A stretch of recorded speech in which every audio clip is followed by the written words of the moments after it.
家好，我是 Lisa。今天我们要来聊聊新移民或者是留学生刚到美国时应该要先做些什么事。在影片开始之前，我想先跟大家报告一下 Lisa 频道的会员制度已经开始咯，欢迎大家加入来给我支持一下，谢谢。娃娃 TV。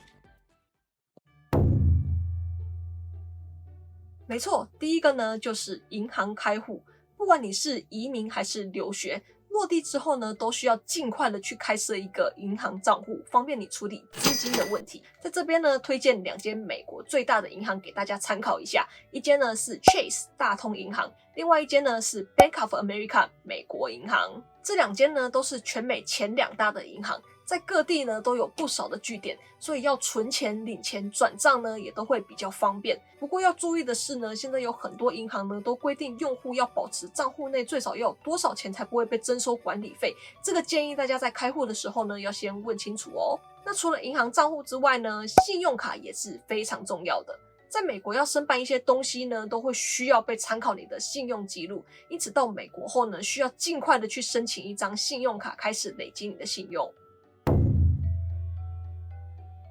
到美国之后呢，一定也要赶快去申请一个当地的手机号码，方便联络或者是办理各种事务。美国最大的几家电信公司不外乎就是 Verizon、T-Mobile、AT&T 跟 Sprint 了。想要了解更多申办电话或者是电信公司的呢，可以参考我这个影片，里面呢有详细的介绍说明。不过我不推荐大家用 AT&T 啦，因为我跟他有仇。有兴趣的呢，可以参考我这个影片，看看到底发生了什么事。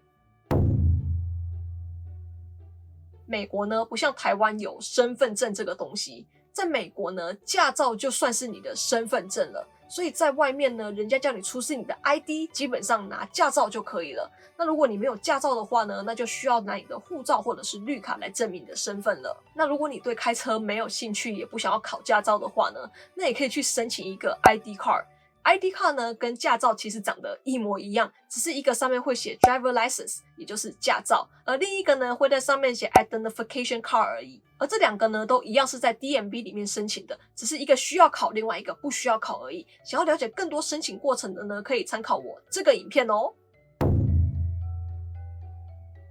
美国地大物博的，很多地方交通都没有很发达，除非你是到纽约市或者是旧金山市这种大城市，交通才会比较发达一点，不然其他地方如果没有车的话呢，有时候会蛮不方便的。所以车也可以算是在美国生活的必需用品之一。再说美国买车也没有说很贵啦，所以大家到美国来呢，可以考虑买一台车来代步。那要买车，你首先要考虑你是要买新车、二手车还是租车。如果你资金比较充足的话呢，可以考虑买一台新车，比较有保障，也不用去考虑车子的历史啊、mile 数啊跟折旧等等的问题。那如果你手上资金没有很充足的话呢，也可以考虑去买一台二手车，价格呢会相对的比较便宜一点，但同时要注意要调查的事情很多，例如这台车子的保养啊、维修记录啊、有没有出过事故等等的，还有 mile 数之类的问题。那如果你不想要买二手的，资金也没有很充足，或者是你没有打算要长期开这台车的话呢，那么也可以考虑lease一台车，就是呢有一个合约，每个月呢要付租金，到合约到期之后呢，你可以考虑你是要买下来或者是要退回去都可以。lease 车的费用呢会比买车的费用要低，所以如果资金没有很充足的话呢，可以考虑 lease 一台车。我身边有一些朋友呢就是 lease 车主的，他们其实也不是没有钱啦，是因为他们说这样可以一直有新车可以开，而且车子一般3到5年后呢，维修保养费呢都会很惊人。想到前阵子我们刚去保养车子，就花了美金差不多1600左右。好啦，在美国其实要 lease 车呢也没有这么容易。因为要 lease 车呢，信用是很重要的。除了要有良好的信用记录之外呢，有些车商呢还会进行背景调查，所以一般刚到美国的人呢是不可能马上就 lease 到车的，除非你可以找到一个信用良好的人呢，愿意来做你的保人，这样你才有可能可以 lease 到车。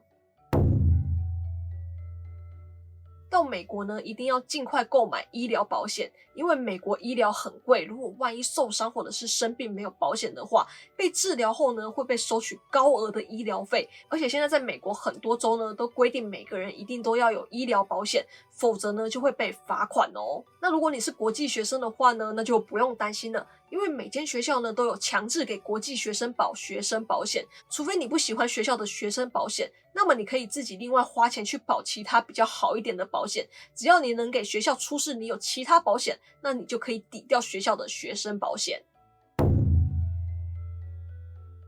社会安全码也是在美国生活很重要的东西。前面说过，要申请一些东西都需要有信用记录，而这个信用记录呢，就是登录在你的社会安全码里面的。所以去申请信用卡、申请电话、租房、租车、贷款等等的呢，都会被要求要提供你的社会安全码，以便他们对你进行信用调查。所以大家到美国后呢，也应该要尽快去申请社会安全码。如果刚到美国没有社会安全码跟信用记录的话呢，也是可以租房跟申请电话等等的啦。不过呢，就是会被收取比较高一点的保证金就是了。想要了解更多有关社会安全码的呢，可以参考我这个影片哦。好，那大概就是这样啦。希望这个影片呢有帮助到初到美国的各位小蛙们。我是 Lisa， 今天的影片就到这里。如果你喜欢或觉得有帮助的话呢，不要忘记帮我按赞加分享。还没有订阅的朋友们呢，也不要忘记帮我按下订阅，然后记得开小铃铛哦。另外 Lisa 呢也开启了会员制度了，欢迎大家加入来给我支持一下哦。然后 Lisa 也有 Facebook 跟 Instagram， 也欢迎大家来给我 follow 按一下赞哦。